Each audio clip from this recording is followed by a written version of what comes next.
Kami bersyukur buat anugerah-Mu. Kami bersyukur buat kemurahan-Mu. Kami bersyukur buat berkat-Mu Tuhan.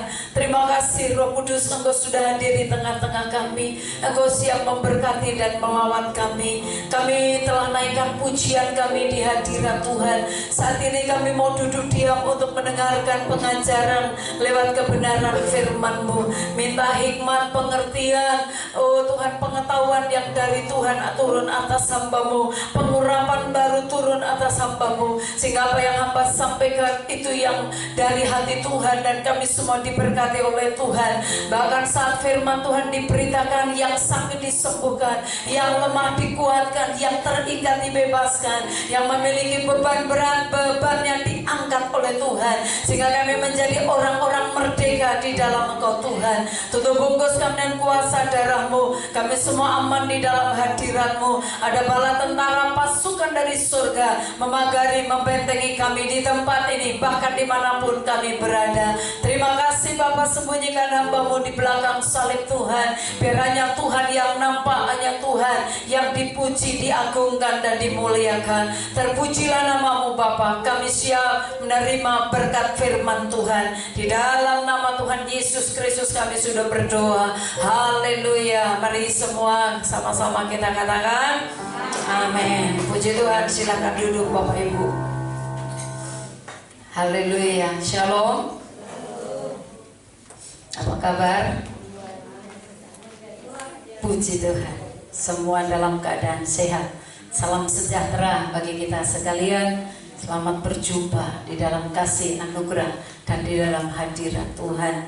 Ya Bapak Ibu yang dikasih Tuhan, kita akan bersama-sama merenungkan firman Tuhan. Kita akan membuka di dalam Ibrani pasal yang ke-10. Kita akan membaca ayat yang ke-19 sampai ayat yang ke-25.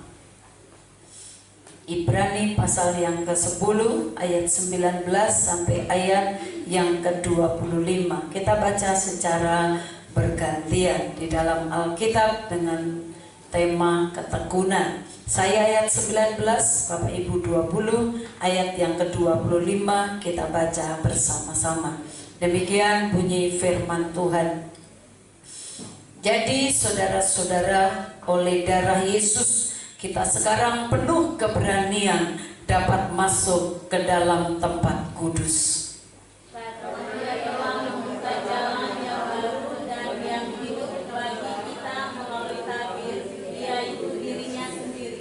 dan kita mempunyai seorang imam besar sebagai kepala rumah Allah. Karena itu marilah kita menghadap Allah dengan hati yang tulus ikhlas dan keyakinan iman yang teguh. Oleh karena hati kita telah dibersihkan dari hati nurani yang jahat dan tubuh kita telah dibasuh dengan air yang murni. Marilah kita teguh berpegang pada pengakuan tentang pengharapan kita, sebab Ia yang menjanjikannya setia. Dan marilah kita saling memperhatikan supaya kita saling mendorong dalam kasih dan dalam pekerjaan baik. Bersama-sama 2, 3.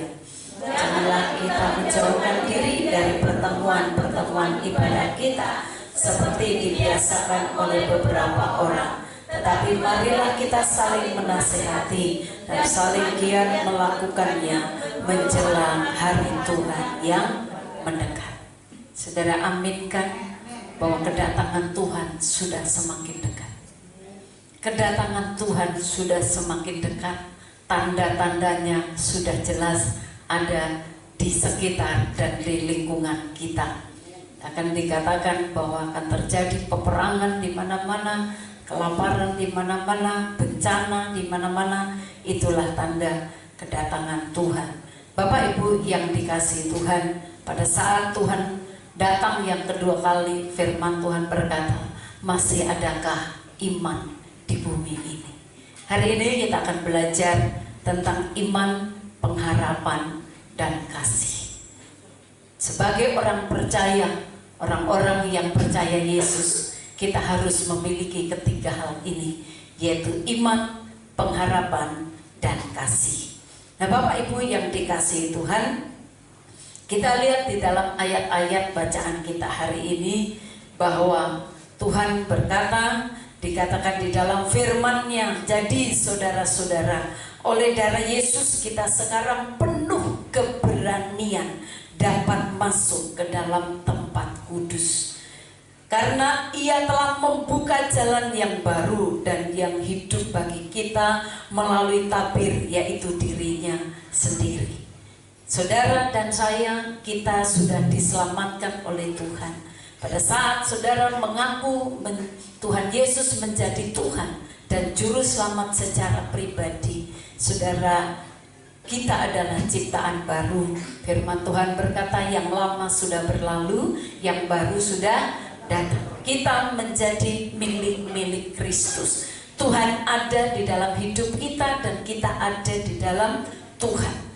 Dan firman Tuhan berkata bahwa kita dilayakkan untuk menghadap Tuhan. Kita dilayakkan untuk masuk ke tempat kudus Tuhan. Karena Tuhan sendiri, Tuhan Yesus Kristus yang sudah mati di atas kayu salib, Dia menyelesaikan karyanya. Dia yang membuka tabir, Dia yang menyelesaikan karyanya sehingga saudara dan saya kita bisa menghadap Tuhan. Karena tabir itu sudah terbelah dua, sehingga tidak ada lagi pembatas antara kita dengan Tuhan. Firman Tuhan berkata kita adalah imamat yang rajani. Kita punya imam. Jadi Yesus adalah imam kita. Di ayat yang berikut, dan kita mempunyai seorang imam besar. Dikatakan di sini sebagai kepala rumah Allah. Yesus adalah imam besar kita, sehingga kita bisa menghadap Tuhan, kita bisa menghadap Bapa, karena hati nurani kita yang sudah dibersihkan.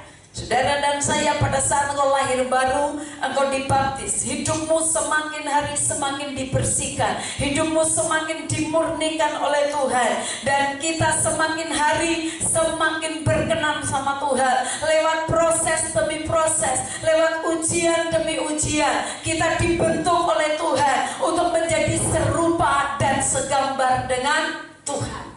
Nah, Bapak Ibu yang dikasihi Tuhan, mari dikatakan di ayat-ayat yang berikut, marilah kita teguh berpegang pada pengakuan tentang pengharapan kita. Jadi saudara dan saya, kita harus memiliki pengharapan, sebab Ia yang menjanjikan setia. Dan marilah kita saling memperhatikan, saling mendorong dalam kasih, dalam pekerjaan yang baik. Nah, Bapak Bapak Ibu yang dikasihi Tuhan, kita memiliki imam besar. Kita harus memiliki keyakinan. Kita harus memiliki iman dalam kehidupan kita.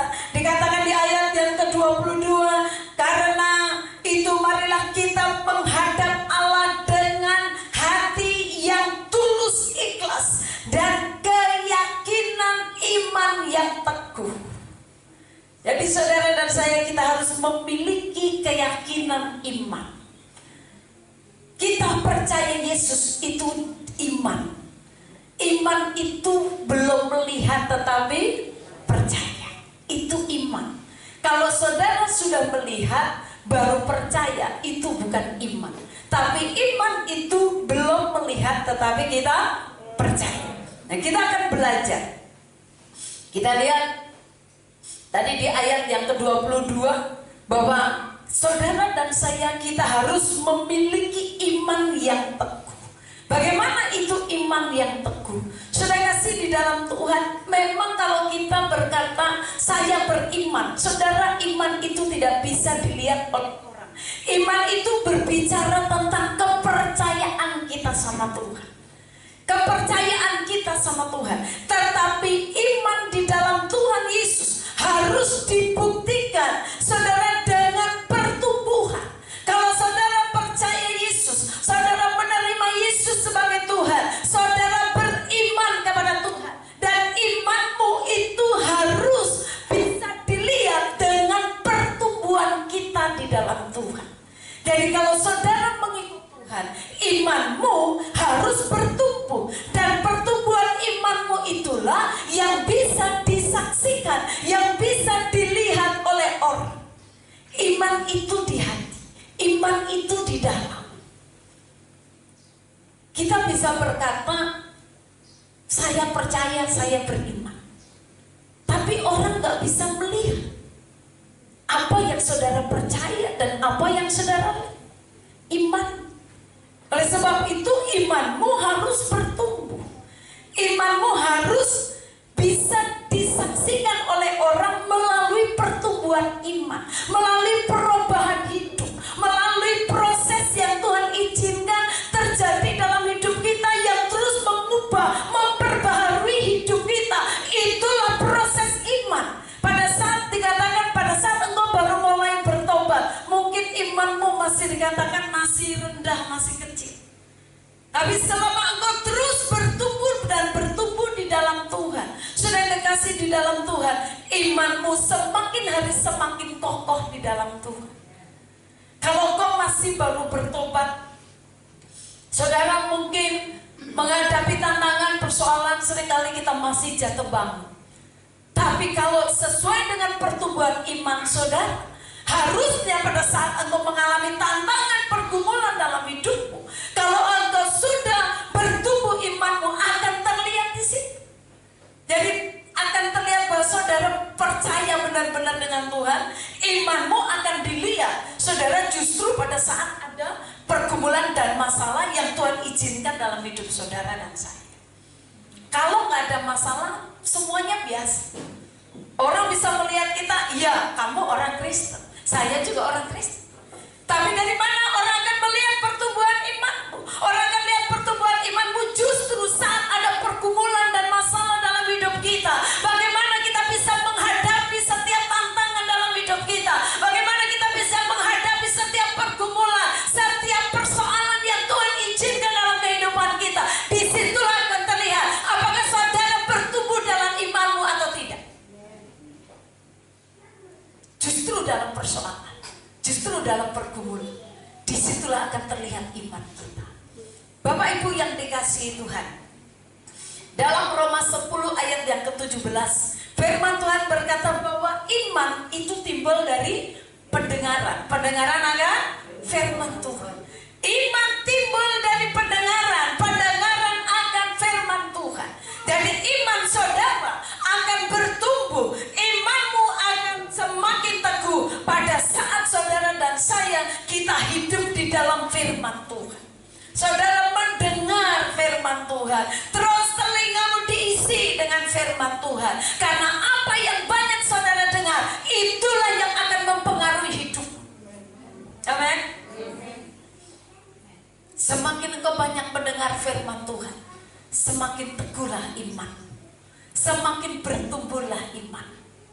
Apa yang saudara dengar hari-hari ini? Apa yang lebih banyak saudara dengar di telingamu? Adakah yang kau dengar adalah firman Tuhan? Atau engkau mendengarkan yang lain? Ada engkau mendengarkan musik-musik dunia ini? Ataukah firman Tuhan yang kau dengar setiap saat? Karena itu akan mempengaruhi iman. Pada saat firman Tuhan yang kau dengar setiap saat, maka imanmu akan bertumbuh. Iman timbul dari pendengaran, pendengaran akan firman Tuhan. Kalau saudara mau bertumbuh imanmu, tidak ada cara yang lain selain engkau banyak mendengar firman Tuhan. Baik itu di rumah, baik itu di gereja. Saudara yang kekasih dalam Tuhan, sekarang begitu mudah untuk kita bisa mendengarkan firman Tuhan. Saudara bisa buka YouTube dari pagi sampai malam, saudara bisa mendengar begitu banyak hamba-hamba Tuhan yang menyampaikan firman Tuhan dengan urapan Tuhan yang begitu luar biasa. Apa yang mengisi hati? Apa yang kau dengar di hari-hari ini hidup? Kedatangan Tuhan sudah semakin dekat. Jangan engkau isi dengan yang lain, tapi mari belajar untuk isi dengan firman Tuhan. Bapak Ibu yang dikasihi Tuhan, di dalam Lukas pasal 6 ayat yang ke-40, Lukas 6 ayat yang ke-40, saudara, bahwa Tuhan izinkan penderitaan dalam kehidupan kita, tapi saya percaya bahwa Tuhan mampu menolong kita. Mari kita baca Lukas 6 ayat yang ke-40, 2-3. Seorang murid tidak lebih daripada gurunya, tetapi barang siapa yang telah tamat pelajarannya akan sama dengan guru. Saudara mau mendahului gurumu? Oh, saya pengen lebih dari Pak Guru. Bisa, tapi semuanya lewat proses. Kenapa? Dikatakan bahwa seorang murid, dikatakan seorang murid tidak lebih daripada gurunya, tetapi barang siapa yang telah tamat, ya saudara, yang telah tamat pelajarannya akan sama dengan gurunya. Artinya selama saudara masih jadi murid, masih di bawah, saudara nggak bisa lebih daripada guru saudara. Tapi kalau engkau sudah tamat, engkau bisa lebih dari gurumu. Karena mungkin saja gurumu sekolah mungkin dia sampai S1, tapi saat saudara tamat, saudara bisa kuliah lagi sampai S2, S3, bahkan sampai profesor, saudara bisa. Itu secara sekuler. Bagaimana kalau secara rohani di dalam Tuhan? Saya kekasih di dalam Tuhan, siapa yang mau lebih dari saya? Gak apa-apa sudah. Siapa yang mau mengganti posisi gembala? Artinya bahwa sekolah tidak harus berbicara tentang sekuler. Seorang pemimpin itu semua mengalami satu proses. Saudara mau berkata proses saudara diproses, tapi prosesnya seorang pemimpin berbeda. Dan itu yang seringkali kita nggak lulus. Kenapa dikatakan nggak bisa lebih dari pemimpin kita? Karena proses tadi yang belum tentu kita lulus. Mungkin kalau secara sekuler saudara mungkin bisa. Mungkin saudara di SMP, gurumu tadi saya katakan sarjana S1. Saudara tamat dari SMP, saudara masuk SMA, bisa kuliah dan bisa lebih dari gurumu, bisa secara sekuler. Tapi secara rohani saudara belum tentu kita bisa. Kenapa? Karena proses sekolah kita adalah proses yang berbeda dengan orang dunia. Saudara dan saya pastilah sama-sama kita diproses Tuhan, tapi pemimpin pasti prosesnya berbeda. Tuhan memproses Musa beda dengan memproses orang yang ada di bawah. Prosesnya pasti berat. Kenapa? Karena dia harus memimpin bangsa yang besar. Nah, Bapak Ibu yang dikasihi Tuhan, kalau kita mengerti akan hal itu, kita mengerti, kita akan tahu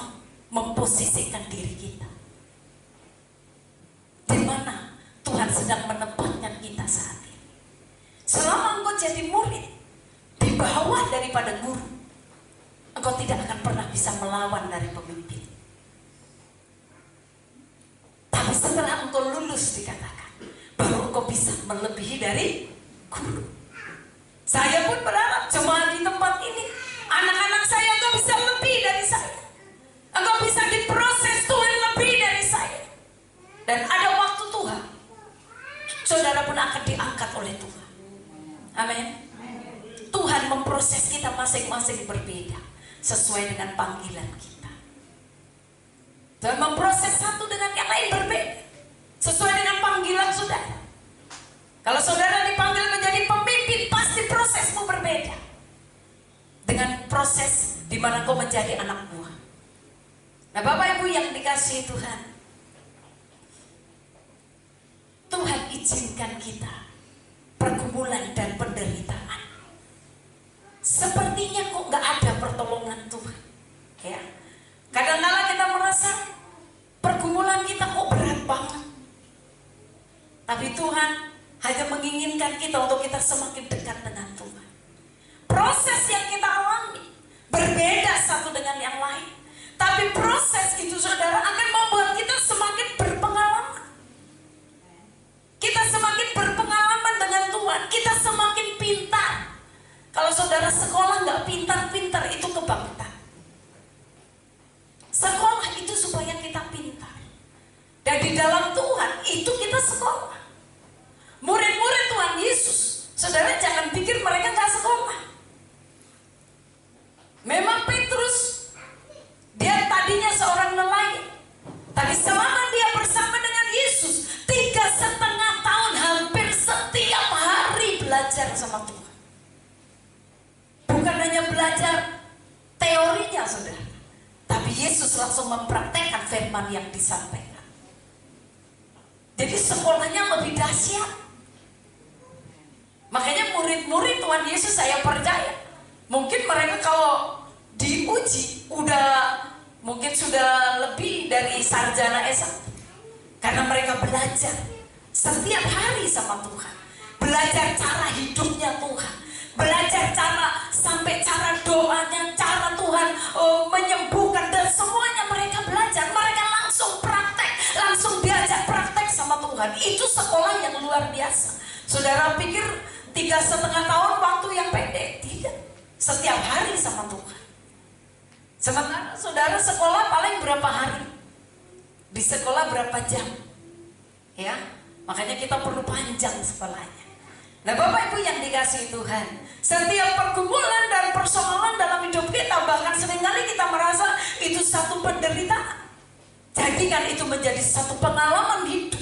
Jadikan itu satu pelajaran untuk engkau naik kelas. Imanmu harus bertumbuh, imanmu harus naik. Lukas 18 ayat yang ke-8, firman Tuhan berkata, kalau anak manusia datang, masih adakah iman di bumi ini? Sepertinya sulit banget untuk kita ini punya iman yang teguh. Firman Tuhan berkata, kalau Tuhan datang, saya masih beriman teguh enggak ya? Kalau Tuhan nanti datang, saya diangkat Tuhan enggak ya? Tadi malam saya sempat sampaikan hal ini. Kira-kira kalau Tuhan Yesus datang sekarang, coba renungkan masing-masing pribadi, kira-kira saudara diangkat enggak sama Tuhan? Kalau Tuhan datang, kondisimu sekarang ini, kalau Tuhan datang, kita terangkat enggak? Jadi perenungan buat kita, adakah iman di bumi ini? Adakah Tuhan mendapatkan imanmu tetap teguh? Jangan cuma karena persoalan yang kecil imanmu luntur. Jangan cuma karena masalah yang kecil saudara imanmu langsung turun. Engkau tidak yakin lagi akan kuasa Tuhan yang dahsyat. Saya percaya bahwa Allah kita firman-Nya iya dan amin. Dia mampu berkarya, firman-Nya mampu digenapi, bahkan dalam hidup kita setiap saat Tuhan bisa menggenapi firman-Nya. Bahkan saudara dan saya saat ini kita hidup, ini pun penggenapan firman Tuhan. Firman Tuhan sedang digenapi dari sehari. Firman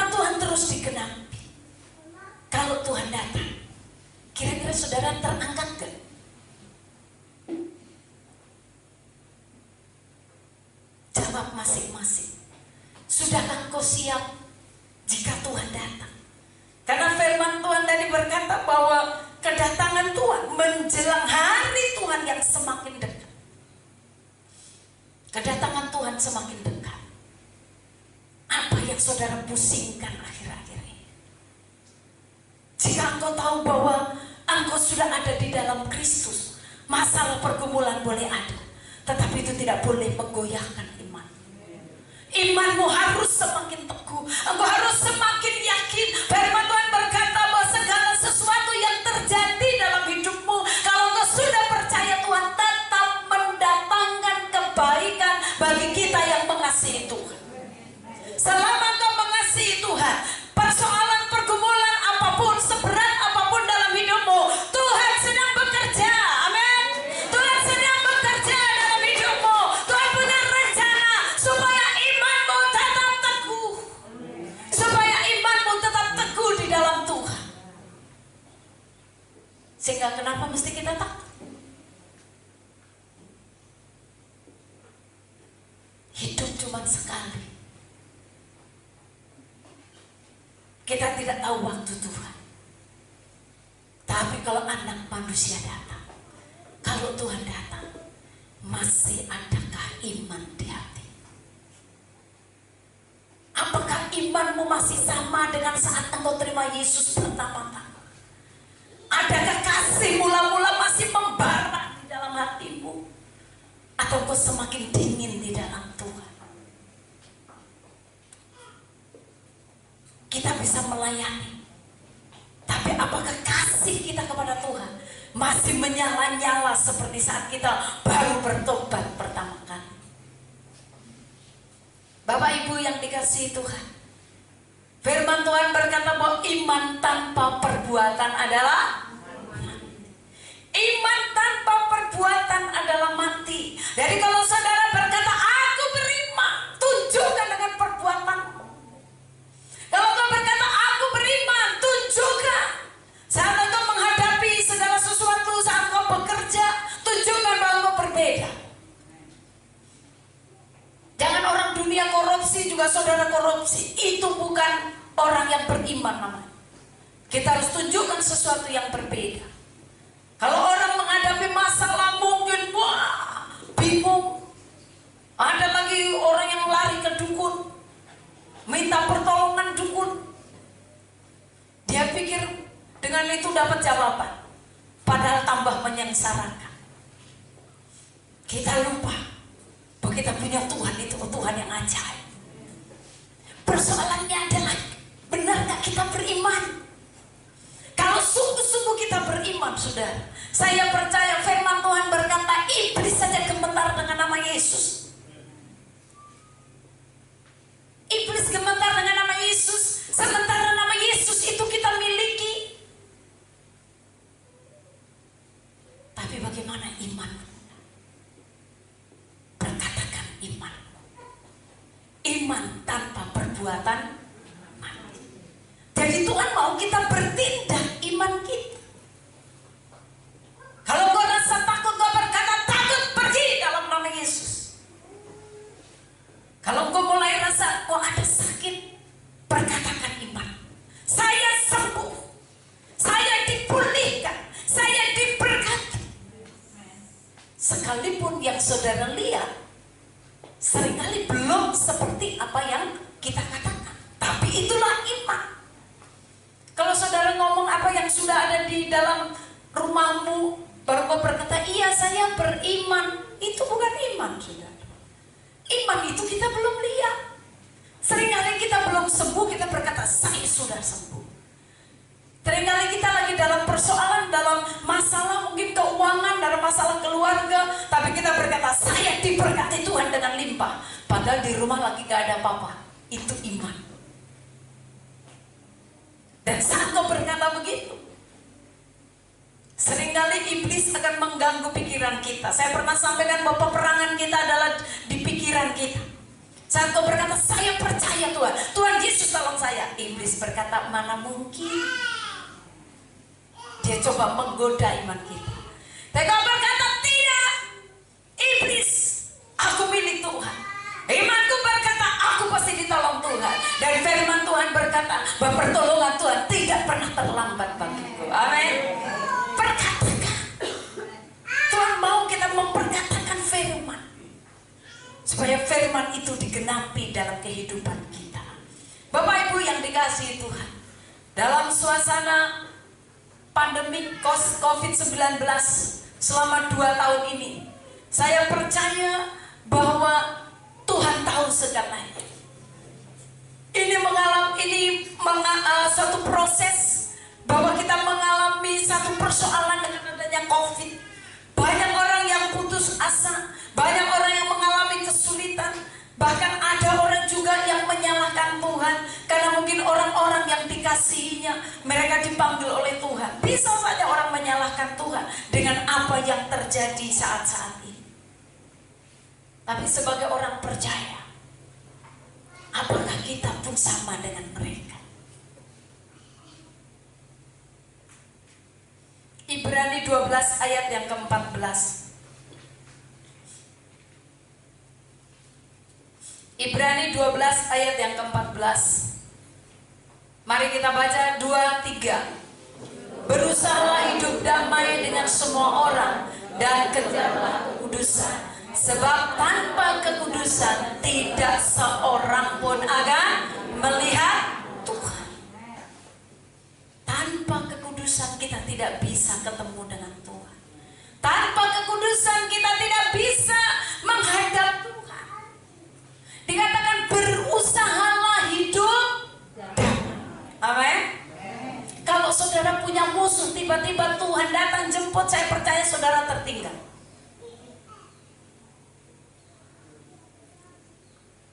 Berusahalah hidup damai. Jadi kita harus berusaha. Hidup damai itu diusahakan. Satu dengan yang lain, kita berusaha supaya kita hidup damai satu dengan yang lain. Jangan ada kamus musuh dalam hidupmu, karena itu akan menghambat berkatmu, karena itu justru akan menghalangi karya-karya Tuhan di dalam hidupmu. Bahkan celah bisa terbuka, iblis bisa bekerja di dalamnya. Karena kita ada musuh dalam hidup kita. Usahakan hidup damai. Amin. Usahakan kita hidup damai dengan siapapun. Iya Bu, tapi kita seringkali berkata tapi apa?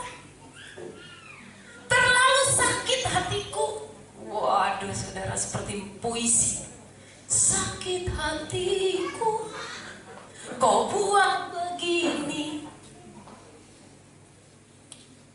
Seolah-olah saudaralah yang sudah paling menderita di dunia ini.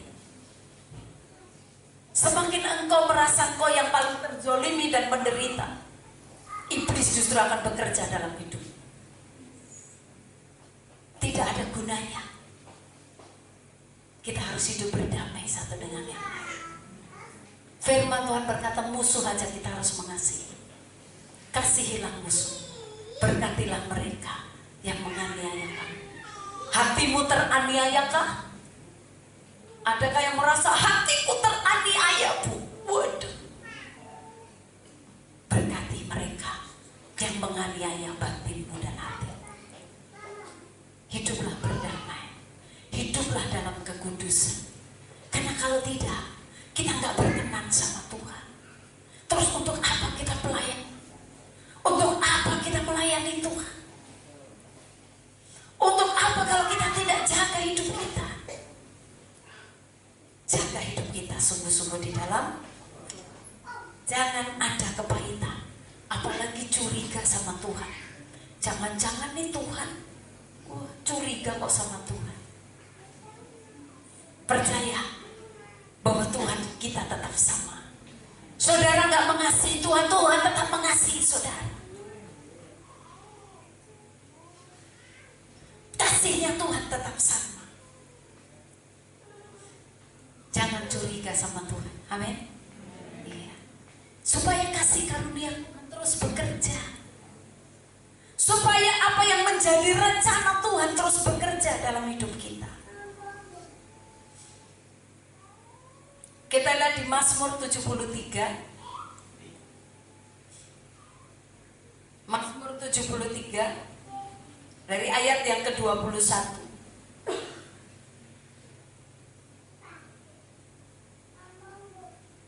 Ya.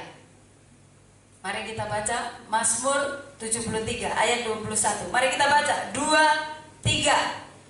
Ketika hatiku merasa pahit dan buah pinggangku menusuk-nusuk rasanya. Terus lanjut sampai 26.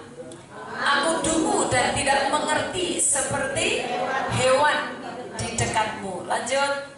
Tetapi aku tetap di dekatmu. Engkau memegang tangan kananku. Dengan nasihatmu engkau menuntun aku, dan kemudian engkau mengangkat aku ke dalam kemuliaan. Siapa gerangan ada padaku di surga selain engkau? Selain engkau tidak ada yang kuingini di 26. Dan hatiku habis lenyap, gunung batuku dan bagianku tetaplah Allah selama-lamanya. Sekalipun dagingku habis lenyap. Bagaimana daging kita habis, saudara? Tapi firman Tuhan berkata, Tuhan tetaplah selama-lamanya. Saudara tahu maksudnya? Apa itu dagingku dan hatiku? Daging itu berbicara tentang tubuh kita. Jadi sekalipun tubuh kita dalam kesakitan, sekalipun tubuhmu atau punya penyakit, ya, punya kelemahan, tapi kau akan tetap. Sekalipun dagingku ada kelemahan, sekalipun aku ada sakit penyakit, tetapi Tuhan tetap selama-lamanya. Amin. Sekalipun dagingku dan hatiku. Saudara tahu hati? Hati ini tempat apa? Rasa, perasaan, sakit, nusuk. Sekalipun daging udah gitu, terus hati, perasaan dikatakan hatiku habis lenyap, dihabisin. Orang nyakitin kita sedemikian rupa sampai rasanya gitu ya, saking sakitnya. Dihina, dicaci maki, dijatuhkan harga dirinya. Tapi firman Tuhan, sekalipun hatiku hancur, sekalipun hatiku rasanya tidak karu-karuan, tetapi Tuhan tetap gunung batuku. Amin. Sebaliknya kau merasa, ya Tuhan aku udah gak mampu, Tuhan ini terlalu rasanya. Kalau bisa tuh rasanya orang yang bikin kalau di depanku tak tonjok mungkin. Saking saudara rasa perasaanmu dipermainkan begitu sakit, dipermalukan, dan engkau akan tetap berkata, Tuhanlah penolongku, gunung batuku selama-lamanya. Amin. Karena pembelaan kita ada di dalam tangan Tuhan. Saudara tidak perlu takut menghadapi hidup ini. Orang tidak menghargai kita, gak apa-apa. Orang menghina kita, gak apa-apa. Tapi Tuhan mengangkat kita selama engkau tetap hidup di dalam Tuhan. Amin. Engkau tetap hidup di dalam Tuhan. Kalau engkau mengerti janji-janji Tuhan, engkau mengerti firman Tuhan, saudara, engkau akan tetap hidup teguh di dalam Tuhan.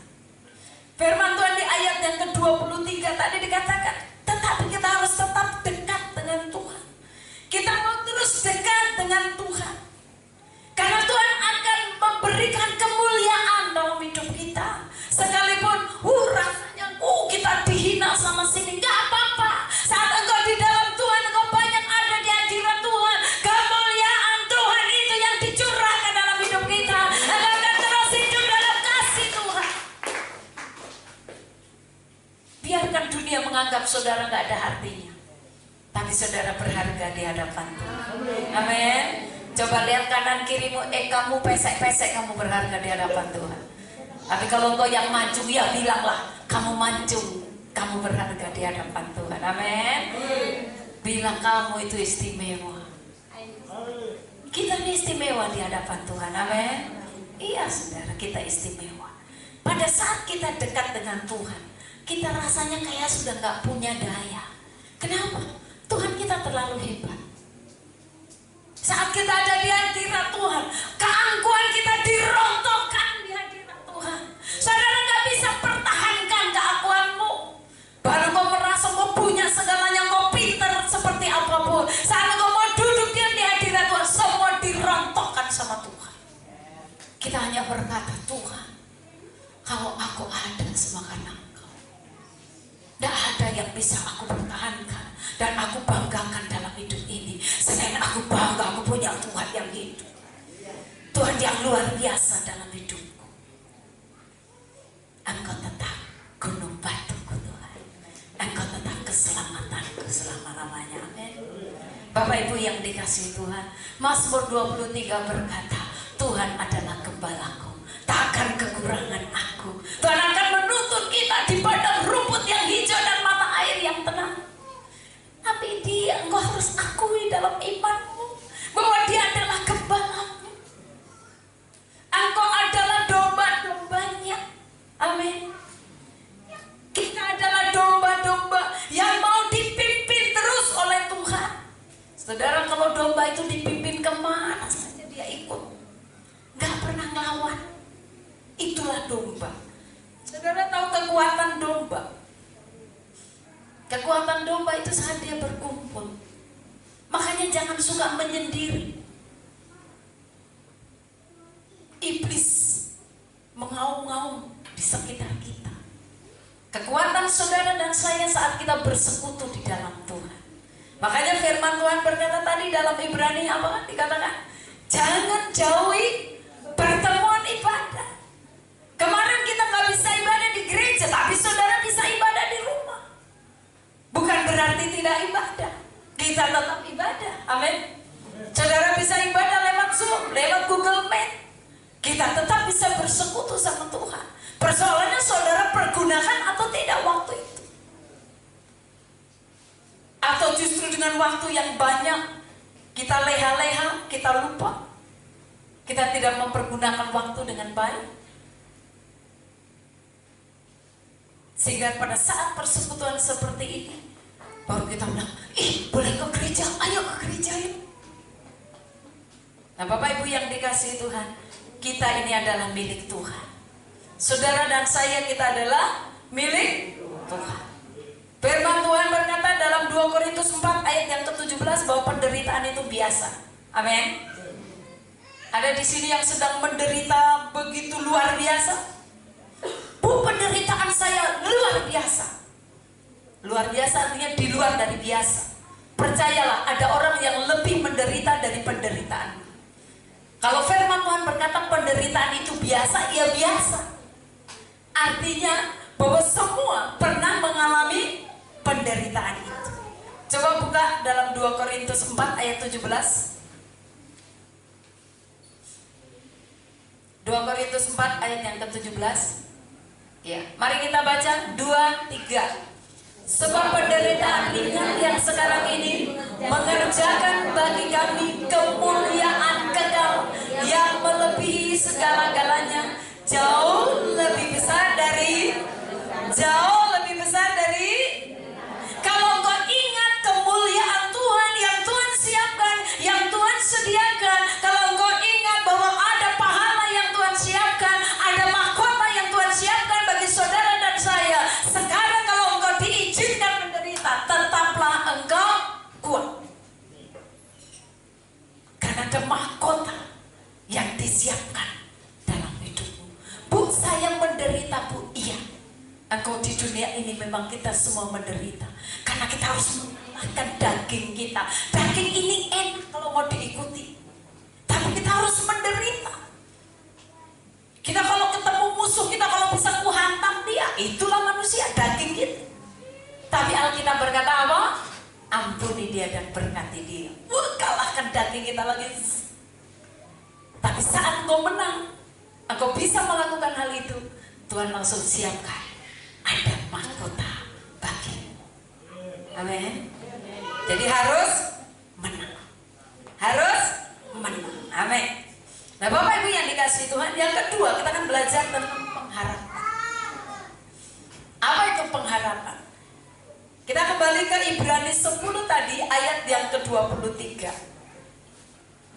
Ibrani 10 ayat yang ke-23. 2, 3. Marilah kita teguh berpegang pada pengakuan tentang pengharapan kita, sebab Ia yang menjanjikannya setia.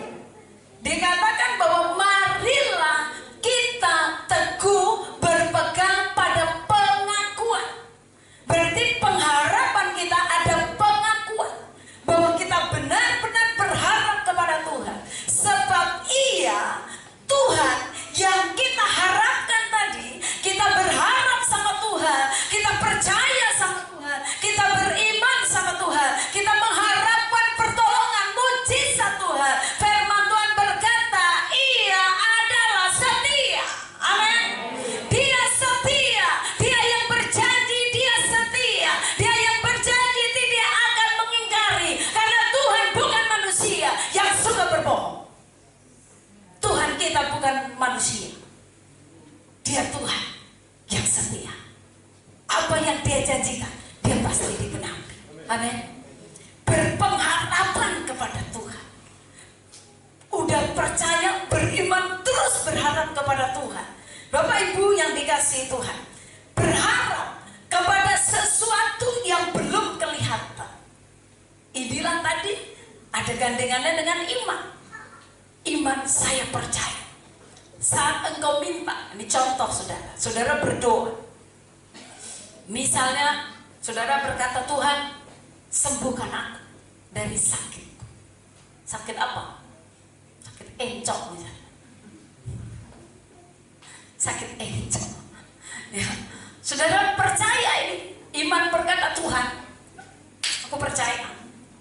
Dalam nama Yesus saya sembuh. Encokku sembuh. Gitu ya saudara.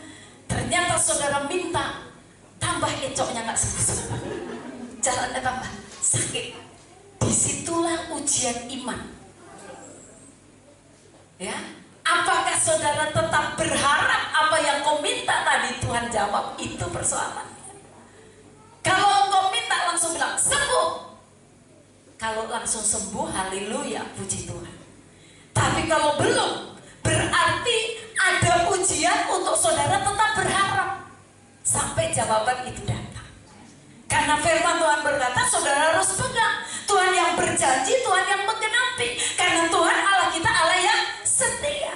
Yang menjanjikan itu setia, saudara. Kesetiaan Tuhan inilah yang harus kita pegang. Janji Tuhan itulah yang harus kita pegang. Sekalipun jawabannya belum datang, disitulah ujian kita terus berharap. Sekalipun belum, saya tetap percaya Tuhan. Saya berharap kepada Tuhan. Itu orang yang berharap. Ada orang yang berdoa sudah setahun nggak dijawab-jawab. Langsung, Tuhan, masihkah mau kau mendengarkan doaku? Semua telah pergi. Nangis, tidak beriman lagi, nggak percaya lagi. Pengharapan diuji. Kita tetap percaya, Tuhan, aku tetap berharap. Tapi kayaknya nggak mungkin. Tapi saya tetap percaya, saya tetap berharap sama Tuhan. Itulah orang-orang beriman. Dalam perjanjian lama, dalam Alkitab begitu banyak hamba-hamba Tuhan, orang-orang besar mengalami ujian yang begitu besar. Nuh, dia disuruh Tuhan untuk membangun bahtera. Dia bangunnya di atas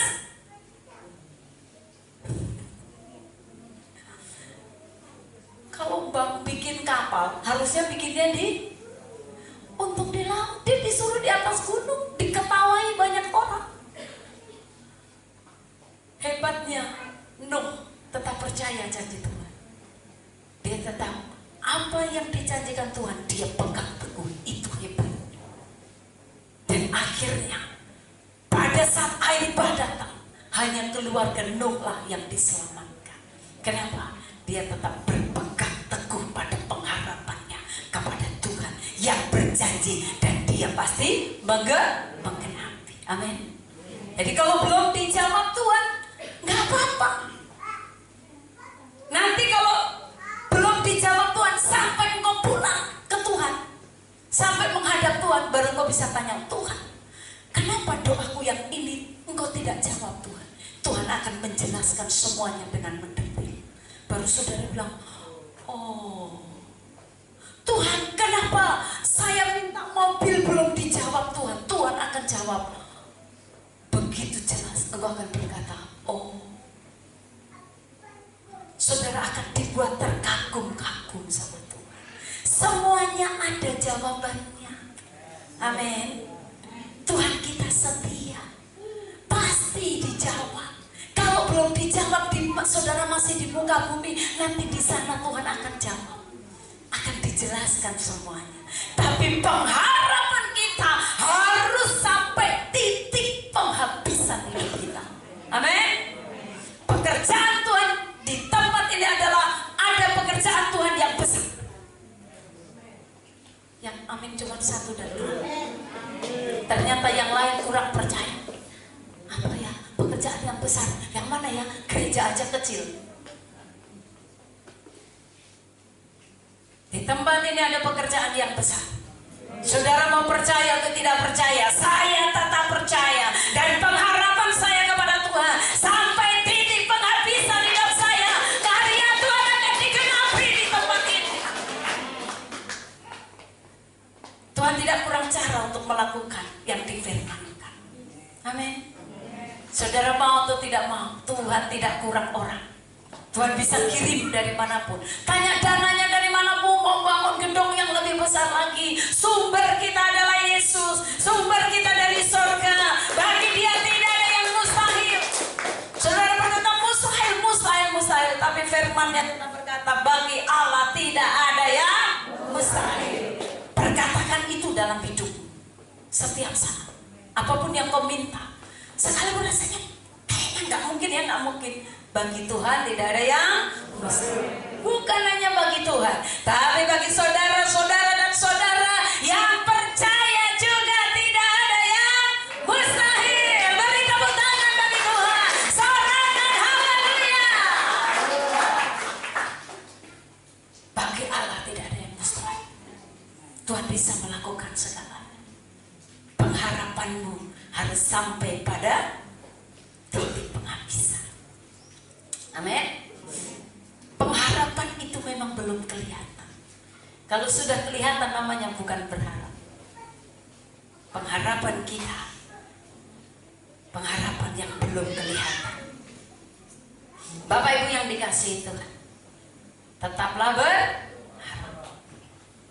Tetap berharap. Yang terakhir adalah kita akan belajar tentang kasih. Dengan singkat saya akan menyampaikan iman di dalam percaya, berharap, semua nggak kelihatan, ya, saudara. Iya, saya percaya, saya berharap, ya kan? Saudara di hatimu bisa percaya dan berharap. Tapi kalau kasih itu harus nyata. Kasih itu nyata. Tuhan Yesus datang ke dunia ini karena begitu besar kasih Allah akan dunia ini. Maka Ia mengaruniakan anaknya yang tunggal. Setiap orang yang percaya kepadanya tidak binasa, melainkan beroleh hidup yang kekal. Kasih itu nyata. Kasih Bapa nyata. Diberikan anaknya yang tunggal dalam kehidupan saudara dan saya. Kasih itu nyata. Kalau iman dan pengharapan, saudara bisa berkata, aku percaya di hati dan tetap berharap. Tapi kasih harus nyata. Kita nggak bisa berkata, aku mengasihimu. Suami istri nggak bisa bilang setiap saat cuma bilang I love you, tapi nggak ada tindakan. Itu bukan kasih. Kasih itu tindakan yang harus dinyatakan. Itu baru kasih. Amin. 1 Korintus 13 ayat 1 Korintus 13 ayat yang ke-13.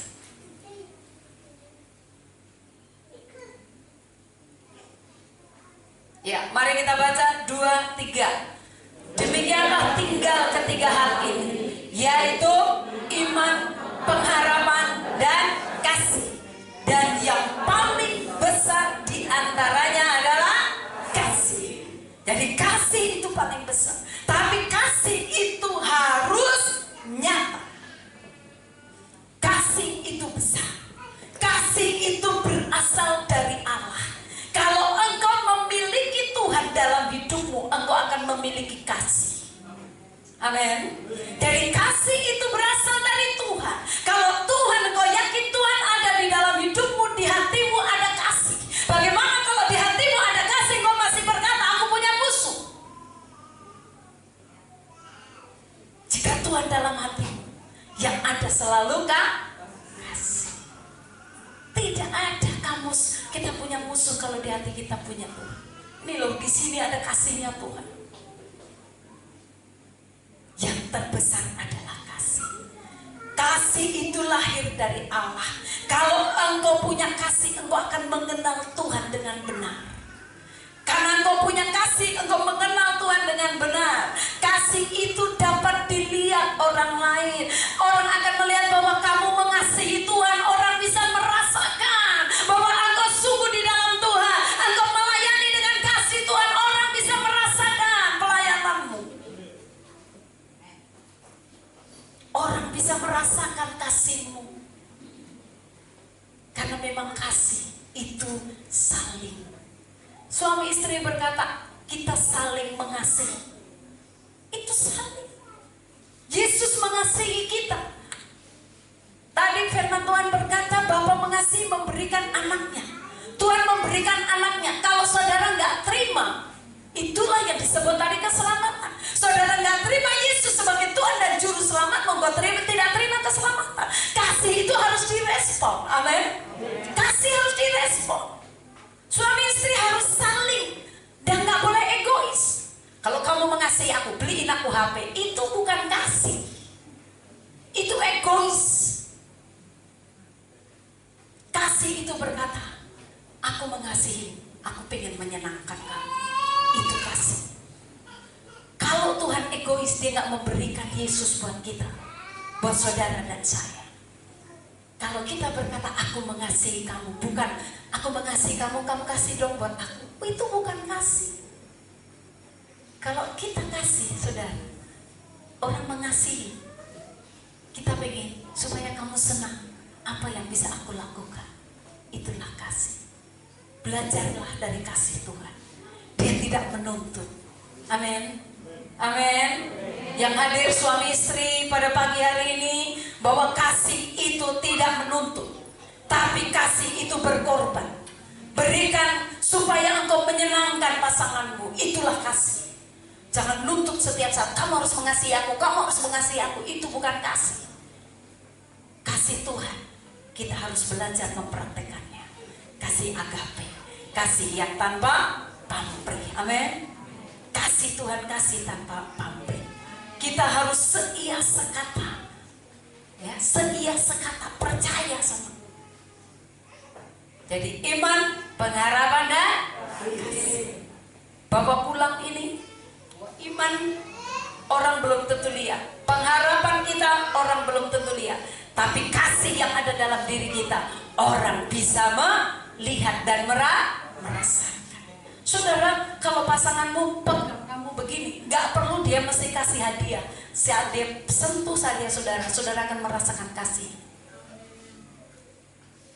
Orang gak perlu kalau kasih duit baru mengasihi saudara, salah. Untuk kita bisa mengasihi orang, saudara cuma pegang shalom, saudara akan merasakan bahwa orang itu mengasihi kita. Jadi jangan egois. Amin. Amin. Praktekkan kasih di dalam hidup. Saya percaya kalau engkau memiliki iman, pengharapan, dan kasihmu nyata, hidup ini akan begitu indah. Dan biarlah Tuhan yang dipermuliakan dalam kehidupan kita. Amin buat firman Tuhan. Mari saudara kita semua bangkit berdiri. Haleluya. Kita mau angkat pujian, Engkau Tuhan yang setia, waktumu selalu yang terbaik.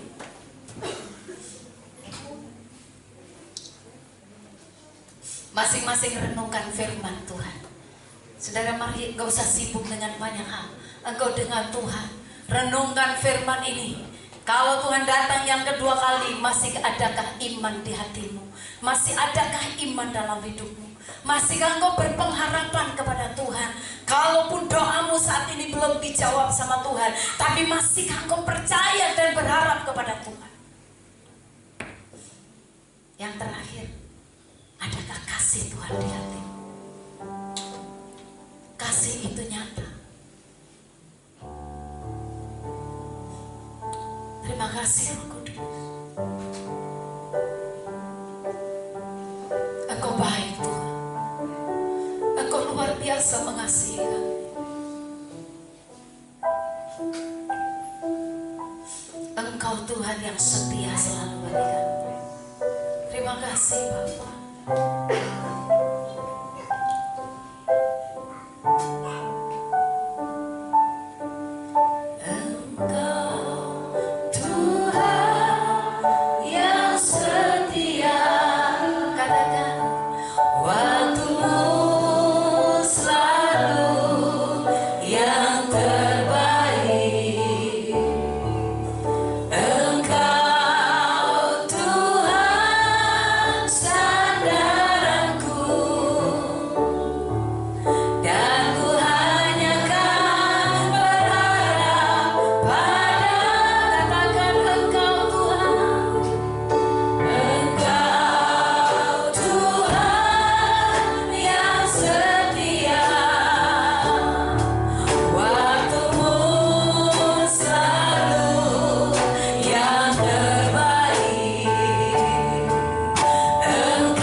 Masih teguh di dalam Tuhan, atau karena persoalan masalah yang terjadi menggoyahkan imanmu?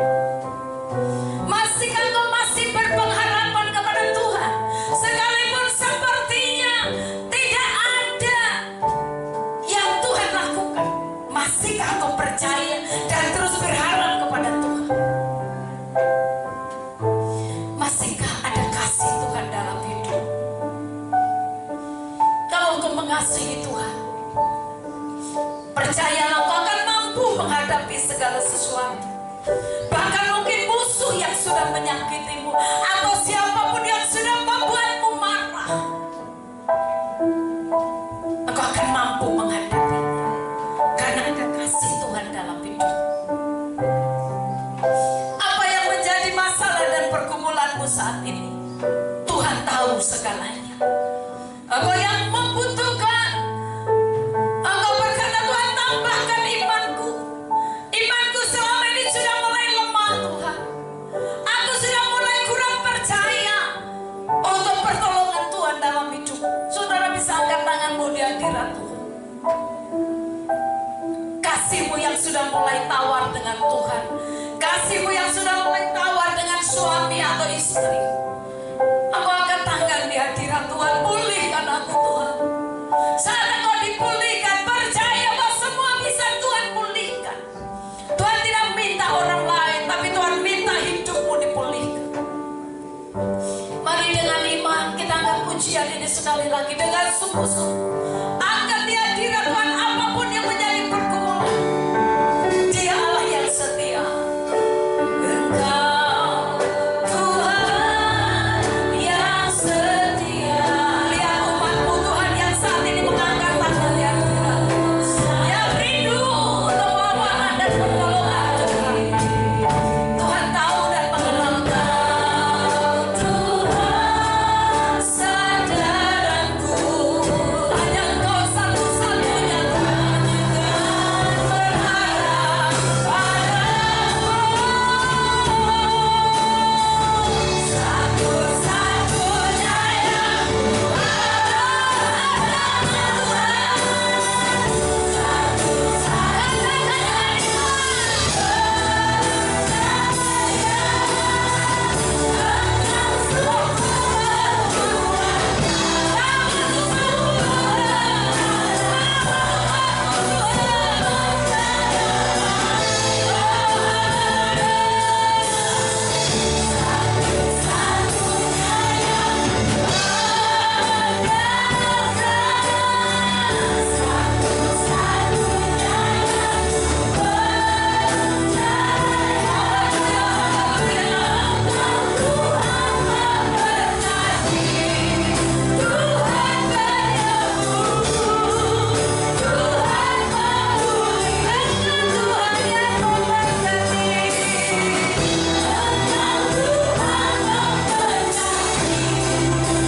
Tuhan rindu membebaskan saudara.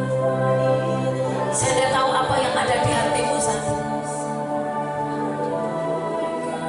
Tuhan rindu untuk bisa membebaskanmu hari ini. Jangan engkau pulang dengan beban dan pergumulan yang sulit. Roh Kudus ada di tempat ini. Roh Kudus ada di tempat ini.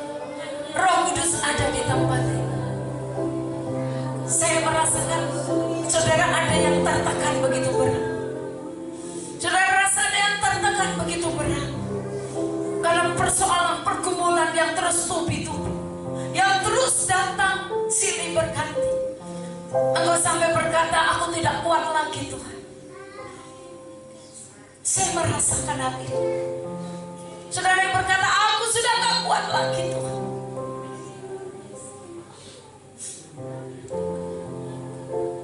Dia Allah yang setia. Dia rindu untuk terus memulihkan kita. Dia rindu untuk terus memulihkan kita. Saudara minta pemulihan dari Tuhan. Terus minta pemulihan dari Tuhan. Roh Kudus ada di tempat ini. Saya tidak mau membatasi kuasa rohnya bekerja. Biarkan terus bekerja, biarkan terus bekerja. Terus angkat hatimu buat Tuhan, katakan ini aku Tuhan. Bawa pergumulanmu ke Tuhan. Jesus.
Kami bersyukur buat siang hari ini Tuhan.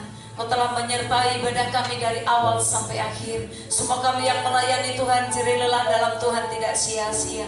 Sebentar kami akan kembali ke tempat kami. Tuhan mendahului kami dalam segala hal.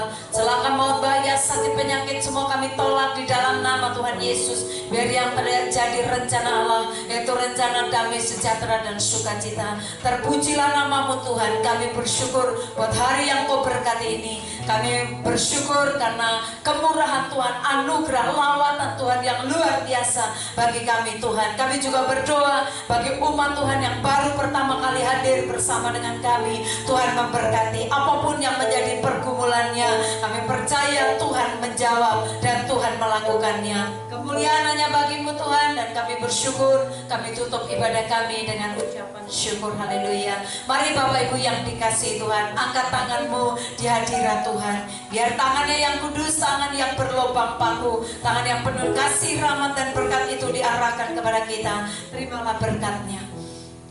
Kiranya berkat kasih, sukacita, damai, sejahtera dari Allah Bapa kita di dalam anaknya Tuhan Yesus Kristus, dengan pimpinan, penyertaan, penghiburan, kuat kuasa dari Allah Roh Kudus akan terus menyertai kita dari saat ini sampai selama-lamanya. Kiranya Tuhan memberkati keluar masukmu, apapun yang kau lakukan Tuhan yang membuatnya berhasil. Engkau angkat diangkat Tuhan menjadi kepala dan bukan ekor. Rencana Tuhan jadi atasmu, keluargamu diberkati, masa depanmu ada di dalam tangan Tuhan. Dengan berkat Abraham, Ishak, dan Israel akan mengikuti kita seumur hidup kita dari saat ini sampai Tuhan Yesus Kristus datang yang kedua kali untuk menjemput kita semuanya, gerejanya yang mengasihi Dia. Haleluya. Semua yang sudah diberkati Tuhan, mari dengan iman sama-sama bersama-sama kita katakan